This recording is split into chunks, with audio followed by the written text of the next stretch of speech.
You are Locked On Nets, your daily Brooklyn Nets podcast. Part of the Locked On Podcast Network, your team every day.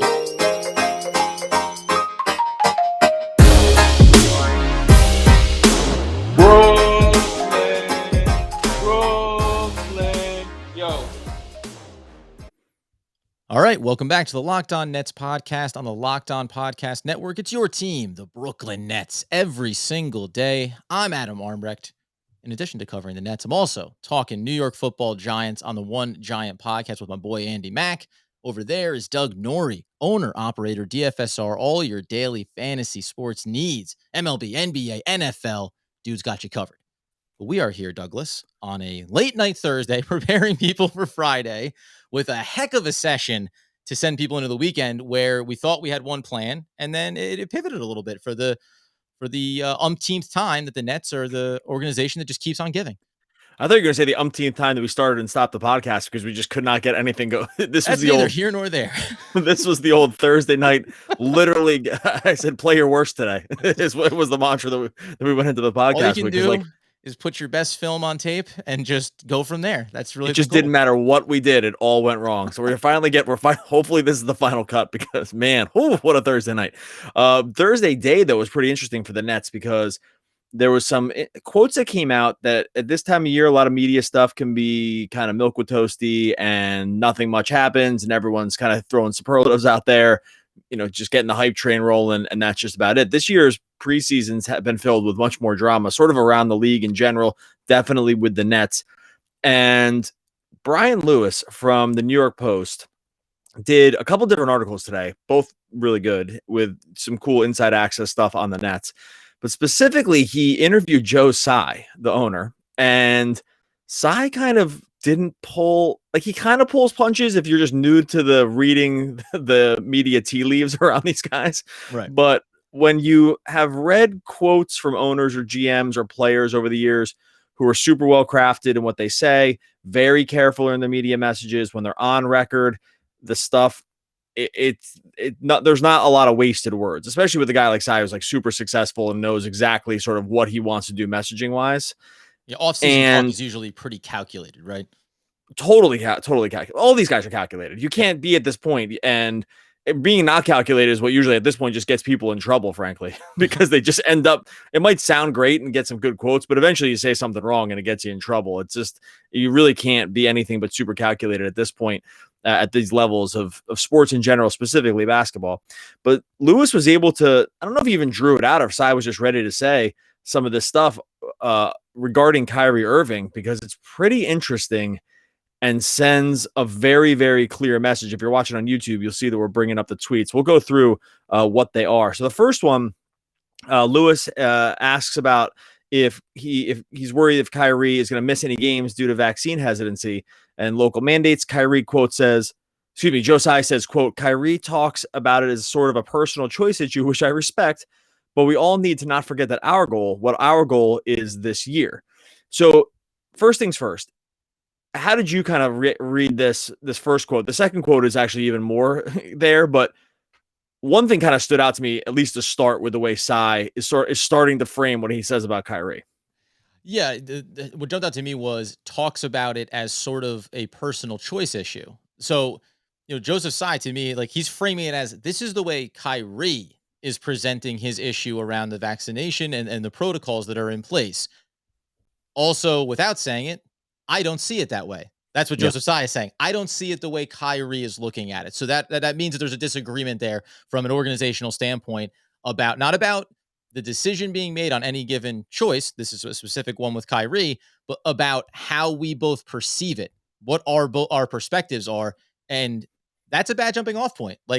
As a starting off point, that's something different than what we've heard in the past from Joseph Tsai or Sean Marks or Steve Nash, not just about Kyrie, the team in general. It's always generally been very milk toasty kind of answers, not going to give you a lot to go on. This felt like a guy who is heavily invested in this franchise and wants to see them at full strength going into the season because that's where everything was headed prior to this coming up. And before we get to the second quote too, one thing I found interesting about this piece, and maybe part of this is cut off and the whole interview isn't there, and Lewis kind of picked and chose his spots. It wouldn't matter because the message is still clear here. Tsai's actually one of the first guys who skips right over the pandemic piece of the vaccine and just goes right to the, hey, we need you to get the vaccine because we have another goal. Yeah. Everyone else, and rightfully, frankly so, around the vaccine will start with the medical piece of it and say, this is why. I hate to laugh because it's just so funny about messaging. It's like, this is why we want you to have the vaccine. Tsai totally skips that part, which is fine, and goes right to, we have this other goal. Hit the other quote. Well, and then because quickly, what I will say is, in going through that article from Brian Lewis, there's also, because remember, Joseph Tsai is also invested in the WNBA on the women's basketball side of things. There's a player, I'll forget her name, so we'll drop it somewhere along the way here, who dealt with stuff over the course of COVID and had issues around it. So there are reference points to the idea of what else has been going on, which I think, from a Joseph Tsai perspective, informed his perspective on the situation and the way he looks at it. Now, it's not. I'm not real quick. I'm not contending that Joseph Tsai doesn't understand there's a pandemic. No, when it comes to Kyrie Irving, there's a cutting to the chase piece right here. Oh, yes, yeah. Like that's more what I mean. And that's and that it wasn't not me correcting you. Just more, if you're looking for more information from Tsai on it, he does speak about that in the interview as well. Okay, yeah. So the other piece that he went on to say inside of this was, what is our purpose this year? Speaking about the Brooklyn Nets, Joseph Tsai, it's very, very clear: win a championship. And a championship team needs to have everybody pulling in the same direction. So I hope to see Kyrie playing fully and win a championship together with everybody else, with all of his teammates.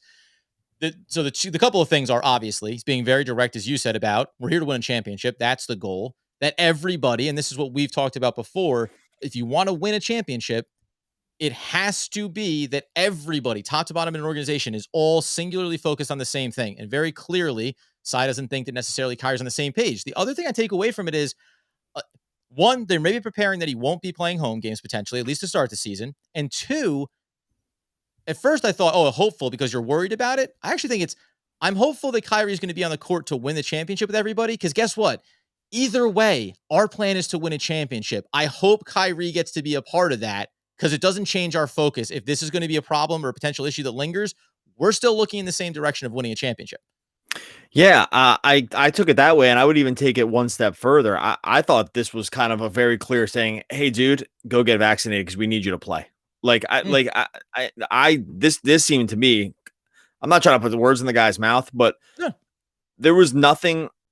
His quotes around Kyrie took about 2 seconds for the personal choice part, and all the other parts were about championship. I mean, play fully. That's very clear. You can only play fully for the Brooklyn Nets right now if you're fully vaccinated per the rules that the NBA is adhering to the local ordinance guidelines. Mm-hmm. So get out there with everybody else. And I don't know, man. This seems so clear to me that this is the owner saying, hey, I'm not really going to stand for this. And I get it. It's a personal choice. But if you're on the team, this is the goal. And either you're with us or you're against us. And I mean, do you think I'm taking it too far by saying that? Because that's the first. These aren't like mistake words. This is very to me. This is like so clear to me that he's saying this without saying it. Well, what's interesting too is it's coming from the owner, right? So I don't know, right? Like, it's like, how does Steve Nash maybe speak about it? Well, you don't expect him to say much beyond that. Or how does Sean Marks? Okay, that's another layer, but. This is the guy that invested in the franchise. Like, this is the guy that's dumped the money into it, that was willing to spend, that was willing to write the checks for the trades and the extensions. Like, he's lining you up, Kyrie, along with KD, along with Harden, for all these extensions. And this is where I think you can take the very direct, because it's one-to-one. This isn't through a filter of anybody else. Sean Marks says something. Do you think he spoke with Tsai? What do you think Tsai, did he have any input on this? Steve Nash, etc. This is Joseph Tsai saying, I wrote a big check. I want a championship. I want you to be helping me win a championship. That's what needs to happen here. And it does pose, I think it does present some interesting possibilities here that are different from saying, what is Kyrie going to do and how is it going to impact the Nets? Now we might have to look at it from the other side. What are the Nets maybe going to do approaching the season, and how could it impact Kyrie? Yeah, we'll get to that in a second. I have a few more thoughts here on the side piece. First, gotta talk to you about our friends over at Indeed. If you're in charge of hiring for your company, you can know that can be a total pain. Sometimes it's just totally impossible.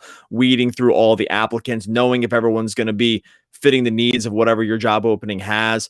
Interviewing can take forever. Just figuring out this right skill set can take forever. Indeed has figured all this stuff out for you. You don't just need to hope for a perfect candidate to come along. Indeed, its hiring tools are going to help you cut through that noise faster and smarter. They have an Insta Match piece that provides a list of quality candidates whose resumes are on Indeed the moment you have a sponsored job post. Indeed has all the assessments too, 135 skills tests to make sure you're matching up the right applicants for whatever job you need. According to Talent Nest, Indeed delivers 4 times more hires than all the other job sites combined. That's the math you'd like to hear. You can get started right now with a $75 sponsored job credit to upgrade your job post at Indeed.com/locked, just like our podcast network.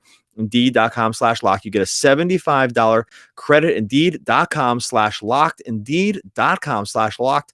Offer valid through September 30th. Terms and conditions apply. And of course, got to tell you about our friends over at Built Bar. This felt like a night. Doug and I both enjoy Built Bars.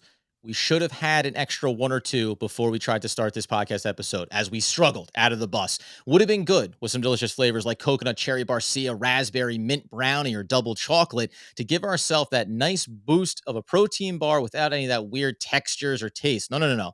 These are all delicious, and then you get to the stats on them. 17 to 18 grams of protein, calories from 130 to 180. That's right in the sweet spot. And only 4 to 5 grams of sugar and just 4 to 5 grams of net carbs as well. I'm chowing down on some German chocolate tonight. I'm going to beef myself up, get some things done around the apartment after we're finished recording. You head over to BuiltBar.com right now, and you can use promo code LOCKEDON to get your 15% off of your order. That's promo code LOCKEDON for 15% off at Built.com. So this is interesting to me. This is something different we didn't talk about pre-show. Do you think, based on the comments by Joe Tsai, that if Kyrie were going to stay in the direction of it's a personal decision, I'm keeping it private, and ultimately maybe I'm not going to get vaccinated, but I'm really excited to play all of the road games with the team when I'm available. Is there any world where this messaging says to you, maybe the Nets are going to say either you're all in or you're all out? You either you're going to get vaccinated and be a part of the team, or we're not going to use you for the road games. Because guess what? The presumption may be that things are going to continue to get better around this and protocols and everything else. And that, okay, by playoff time, this won't be an issue anymore. What if it still is? Kyrie Irving will not be able to play in playoff games for the Brooklyn Nets. We don't think that that's going to be something that would occur, but there has to be. This is what I wonder. Is that a line in the sand from Joseph Tsai saying maybe we're going to dictate some terms to you as opposed to the other way around? This feels like that, or this feels like the beginning of that, right? Like, I don't think this quote out there is not that. I think that would kind of start to happen behind closed doors. This feels like the beginning of the message of saying, hey, I know everyone else is sort of tiptoeing around this because they're like, you mentioned Steve Nash and you mentioned Sean Marks, and those are technically Joe Tsai's employees. So they have to take, and those are guys that are one-to-one with the players. So you have to be a little more like Switzerland in this case, where you need to be like, hey, we need to be sort of neutral parties around this because, one, we don't cash the checks or we don't hammer the checks for you. We are a conduit to the owner, right? We are we are the mouthpiece to some degree through into the media, and we're the decision makers too. But we're also on a level of, and it's a little more Nash with the players, and it's a little more Marks with the owners, right? Like there's a hierarchy here. So, but it would make sense why Marks and Nash would have, like I said, like a more neutral approach to this, because they have to be, because they're not the same. They're not the line drawers. Tsai is. He's the top. Not only that, though, it's also because you're maintaining those relationships, right? Like, right, exactly. Steve Nash needs to be as tight with these players as possible. So he can't cross a line that he can't come back from, because guess what? In another set of circumstances, let's say Kenny Atkinson, et cetera, right? If you're going to butt up against something, you're the guy that goes, and S rolls downhill, right? I mean, that's the way that it works. So that it makes all the sense in the world that Nash isn't going to do that. Sean Marks has a little bit more wiggle room there, right? And things that he can do and say. And then there's Joseph Tsai, who gets to, when he says it, you don't have to worry about how Sean Marks and Steve Nash get to go, hey, listen, that's the way the owner feels. All we can do is take that in and, make the best of it, right? Like, they get to be clear of responsibility of the messaging, even though we know it probably has very much been a conversation among all of those levels within the organization. Right. There's no one that Joe Tsai reports to really here. Like he can't just do whatever he wants. He's not a dictator. He can't just make new rules for the team that are outside the bounds of the collective bargaining agreement. So there are certain protocols in place to make sure that this isn't just, a full-on dictatorship. There is, there has to Guess be. what? There's Sean Marks goes to Joe Tsai and says, "Hey, man, I need you to send a message to Kyrie. I'm not going to be the guy to do it, but we all agree we need to send this message." Right. So those guys aren't going to do it. And whether he needs to say it or Joe Tsai just says, hey, this is what I've invested in. I invested in paying you a lot of money to come and play. The rules around playing now are this. And this is what I want you to do. So I think this is one of those first opening salvos, because again, this conversation could be had also behind closed doors. The easy quote from Tsai to say is, we're working it out. We're looking at everything. We're evaluating what's going to happen. There's a million things you could say to this question that everyone else has said, right? It's like we're talking with Kyrie. Yeah. We're looking at our options. You can kick the can down the road a little bit. You're a few weeks out from the season. There's a million things you could say here in this quote that do not involve mini ultimatums. But this really did feel like the beginning of an ultimatum, because again, it's super easy to just say any of the things I just said, which are non-quotes. They're kind of quotes. You're working together, kumbaya, we'll figure it out. We hope that something will work out, make, exemptions, or he gets vaccinated and it just works out, whatever. Like there's a million things you could do. He doesn't choose any of those. He just goes right to the, hey man, I need you on the court. We need you to be fully there, which means playing all the games, which means be vaccinated to be able to play in Brooklyn. Right. That's the goal. Are you with the goal? Because that's the goal. No one else is going to say it. I'm the owner. I write the checks.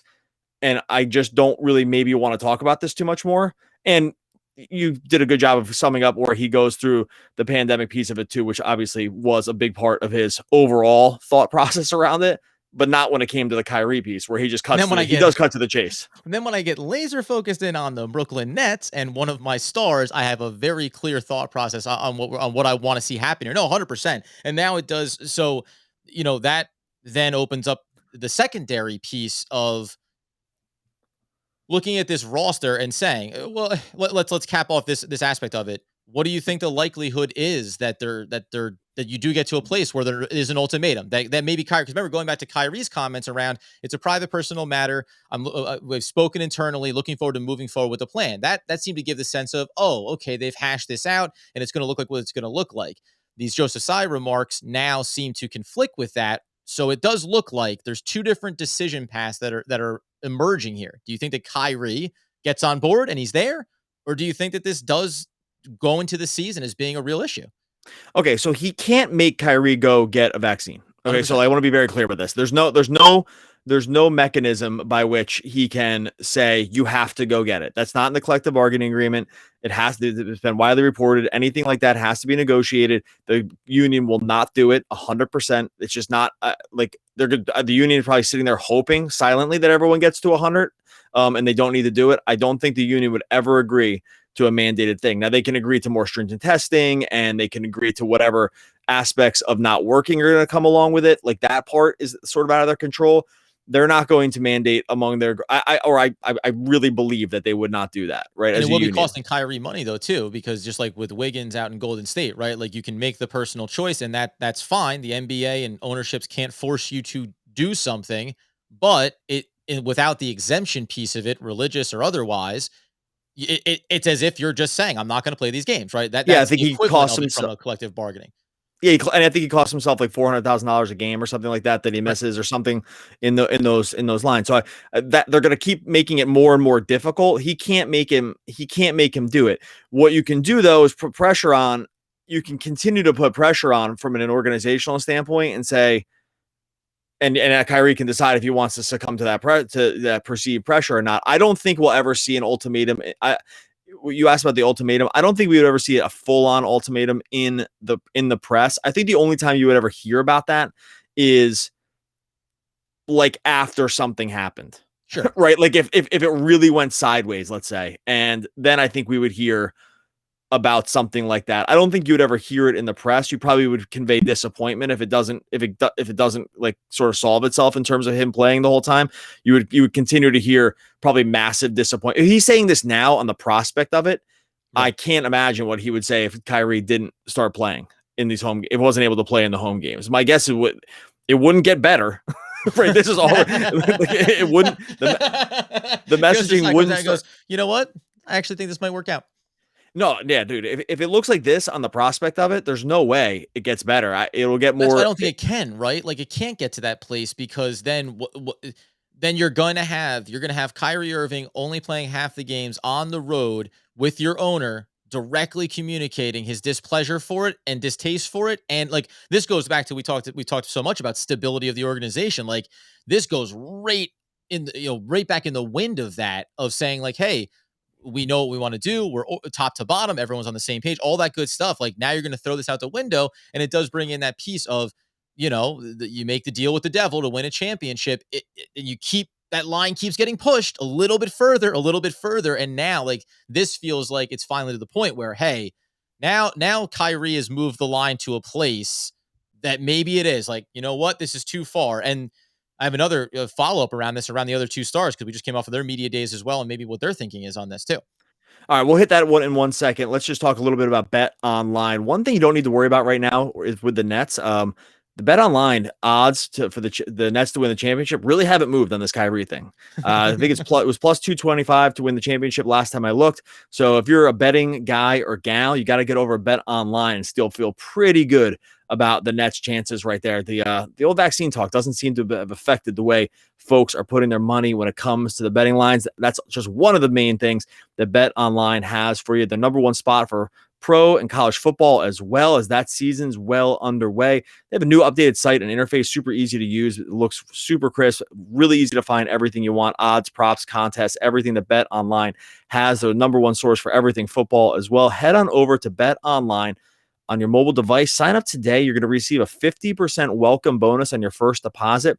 Got to use that promo code Locked On, though, to receive the bonus. Locked On, just like our podcast network. Football, basketball, boxing. Like I said, that Nets line to win the championship, it's all there. Bet Online, the fastest and easiest way to bet on all your favorite sports. Bet Online, where the game starts. All right, so Joe Tsai comes out with these remarks. There's a whole other thing that we've been teasing for a few days here. My slightly tinfoil hat that maybe is coming to a reality, ultimately a nightmare case scenario. But Joe Tsai comes out and says this. Did he have a conversation with Kevin Durant, behind closed doors around this piece? Because we've now talked about the shifting of who's the clear alpha in Brooklyn, the guy that signed the extension first. I know Joseph Tsai doesn't answer to anybody. It's different from Sean Marks or from Steve Nash. But do you think that there's an accepted understanding from Kevin Durant, and you want to throw James Harden in there as well, is like, hey, we're at that point now, guys. Like, we're going to have to start taking a harder line on Kyrie, and at least those two players, those two superstars, understand it and accept, like, yeah, it is what it is. It depends if they see that as the same goal. They said it for media day. That's the goal. If you believe that the firm goal is to win the championship, and that's tantamount to everything else, or just kind of dwarfs everything else in this season, then I just don't see how it goes any other way. We talked about it on a previous podcast where we said these guys are not built like your friends that you hung out with from college. These aren't your fraternity brothers that you keep in touch with, and maybe you got a job with one of them, and it'd be it's like, you still make sure you have lunch together and you're still boys and go out on the weekends. Like, this is not that kind of thing. This is like, these guys are friendly with each other. They're friends, but you don't get to this level of competition without having competition being the first thing, and you make it work with your friends and you want to be a good teammate because that's what helps you work with other guys. But I just can't see how there's been no indication that these guys aren't focused 100% on that, and they will go for that with Kyrie or not. Like, I just don't see a world where there's been no indication that they're like, yeah, he can do whatever he wants, but like, dude, we're here to win a championship. Like, and that's what our plan is right now. Like, and I'm sure there's some cajoling around it, but I just don't, there's just no way that they would shift their thinking if Kyrie wasn't on board, if he wasn't able to play with them in the same way. I can't imagine that would go over well with the rest of the team. Whatever they ended up saying in the media, right? Yeah. I'm sure they'd all say the right things, right? And because they're the ones that have to be in the locker room with him, but on road games. But it just can't go any other way. So I don't know. There was an interesting thing that came out. We didn't talk about this in the pre-show. There's an interesting thing that came out from Woj, just one of these other, like, I'm totally like reading the tea leaves guy now. Like, if there's a tea leaf out there, I'm ready to read it, because there was a quote that came out. He said, now, because it had been 90% vaccination rate, And now they interestingly Woj reported a new way. He said 95% have received at least the first shot.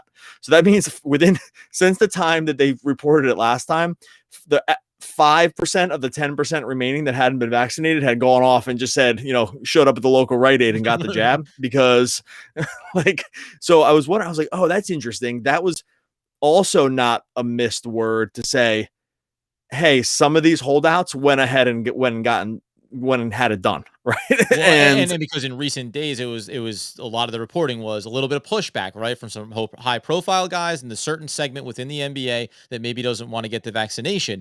And the idea was, is the NBA coming up against a really difficult situation here? When Woj tells you we've already moved the needle another 5%, that tells you that it looks like the NBA is getting further away from having a really difficult carryover into the regular season, almost across the board in a lot of ways, shy of a couple of key players.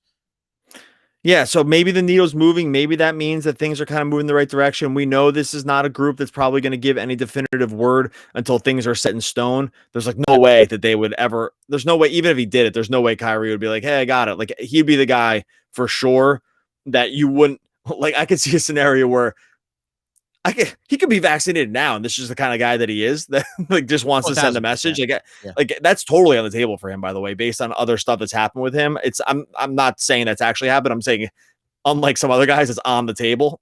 This was a stage demonstration this entire time just to communicate. Yeah, there's like a little obfuscation around what the all the details are. So look, I'm not saying anything that hasn't been true. This guy's a couple of years with this guy. It's not always totally clear what's happening with him.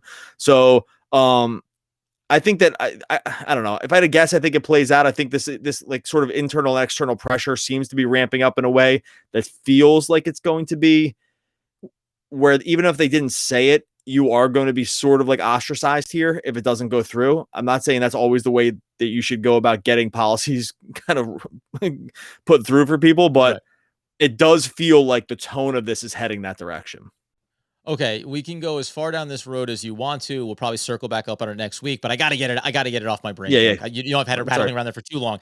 Do you think that the Brooklyn Nets off-season moves, draft moves in any way could be looked at as an indication that the Brooklyn Nets had some reservations around this piece of it, some reservations maybe just around Kyrie as a personality, not even this specific circumstance, but just in general of saying, hey, how would we best safeguard against the potential of not having Kyrie for an entire season and an entire playoff run? It might look like going and getting an experienced playoff veteran like Patty Mills, bringing back a Bruce Brown, bringing in a Carter who has defensive upside for you, and drafting a microwave scorer like Cam Thomas in the draft to really say, hey, there's no one-to-one replacement of Kyrie Irving, but we did about as good as you possibly can to be prepared for. He's not here.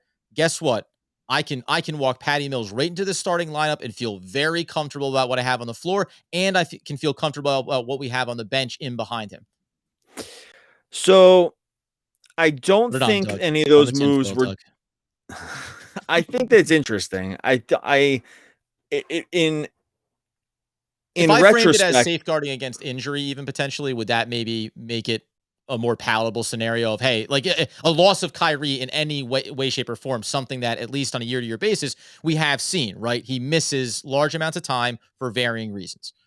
I think in a vacuum, each move makes sense without having any other idea behind it, right? Like Patty Mills was just a great player to get. They got him at a good price. Any team would have done it at that price. So I think, Cam Thomas, we talked about it on a draft night. He was dropping. At that point, you just take the flyer because, he's dropping for reasons that no one can kind of figure out.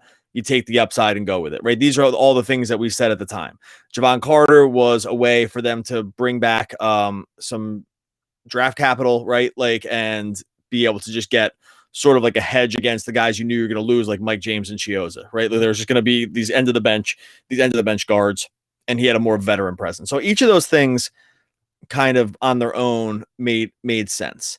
I also don't think at the time that those moves were made, if we're just being honest about what messaging was at the time, I don't think anyone saw this kind of thing coming around the vaccines. Like if we just go back to the summer, vaccine talk was high, but not mandatey high like this. Mm. Like it was, that seems to be more in the last, month and a half kind of thing. And I just don't think, I just don't think there was that much foresight around it. Now, in retrospect, they are set up very well if that does end up being the case, because they do have a lot of depth there now. Mhm. I think that if Kyrie Irving, I don't think it's going to happen. I think he's going to play, but if Kyrie Irving were to opt out right now of the season, I think the Nets would still be the odds-on favorite to the championship. Right. Like, so I think the odds would reduce a little bit. I think they become even with the Lakers. Like right now, they're the head of the Lakers in terms of the odds. I think they would roll back to about even with them and really no further. Mhm. And so, because they're just still set up to win really, really well, even without him, and they're just total runaway favorites with him, right? So I don't think it's like, I know what you're saying. You're like, oh, did they see this coming? Did they make all these moves? I just don't. It's hard to say that, because I think that they would have each made one of those moves no matter what, and they're still set up really well now because of it.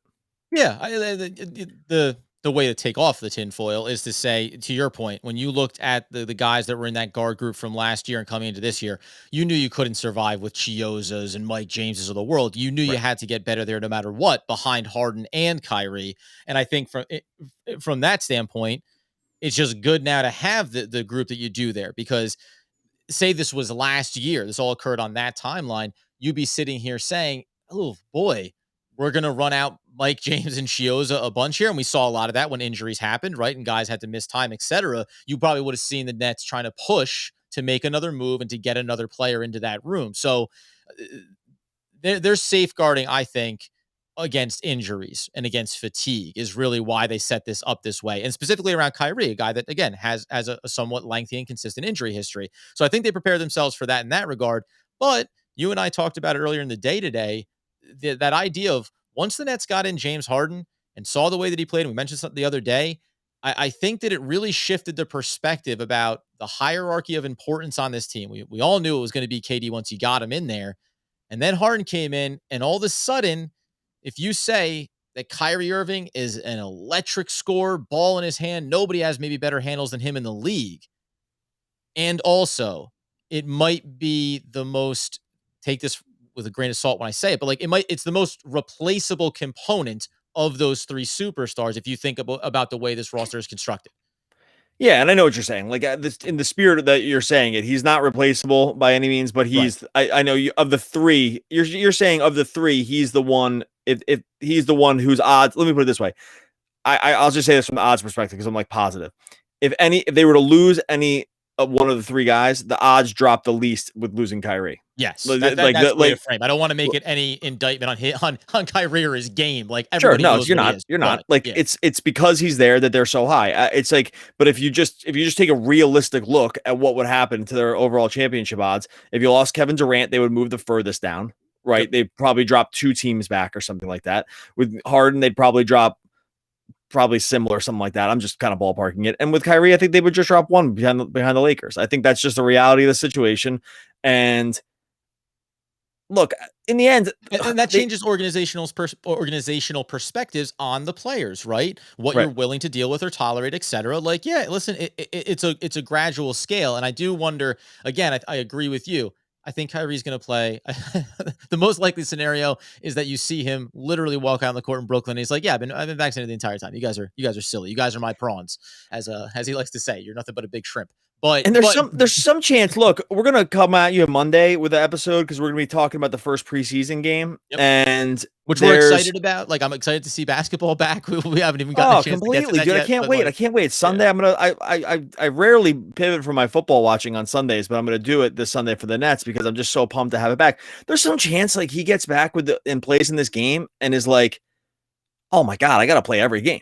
Right. There's so many different things that can happen here that start to shift the narrative. Right. It's like, go play with these guys for a game against the Lakers and get back out for the first time since you twisted that ankle against the Bucks, which he said clearly affected him. Yep. And was really a troubling thing that kind of, because it probably cost him the championship, not his fault. But there's some chance that is enough to sway it and say, I'm going to sit out half the games when we can just absolutely blitz the league. Yeah. With our team. And so I just think there's a lot of things that happen. The Tsai thing, I don't think Kyrie probably responds to this kind of like level of pressure. Frankly, I don't know if this is always the way to go with him. Like he's not. It doesn't feel like he's the kind of guy that you can strong arm to stuff like that. So that'd be my only question about whether or not this is the right message to send, because I just doesn't think he responds to that very well. But could make Kyrie make a decision he had no interest in actually doing or going through with, and then I was like, well, you're gonna tell me what I should be doing? Right, I was this. just Kyrie he's on Irving his way. He's on retires. his way to write. He's on his way to Rite Aid and reads the quote, and he's like, "Well, I guess not. Taking it back home. Going Guess that won't be right happening back today." home. All right. We'll be back on Monday. We'll be talking about the Laker Nets preseason game. Really excited to watch. Yeah, we're going to learn anything. We're going to learn the basketball is back. That's the big thing that we're going to take away from that. You heard us mention earlier in the show that we're on YouTube right now. Every episode and more going up on YouTube. So make sure you go. The link will be in the show notes. You can also just search Locked On Nets in YouTube or even on Google. It'll just pop up. Make sure you subscribe to it too. Seeing those subscriber numbers climb. Really excited about what we're going to offer throughout the season. So make sure you like and subscribe over on YouTube to get in on the action. Gosh, a lot of conversations around friends, family, right? Working together. It makes me think. I don't know half of you half as well as I should like, and I like less than half of you half as well as you deserve. Bilbo Baggins. Oh, one of the all-time great poets. R.I.P. I'm not sure. Yeah, I don't think he's still with us. Okay, we'll be back again Monday talking more Killing people. Brooklyn Nets basketball.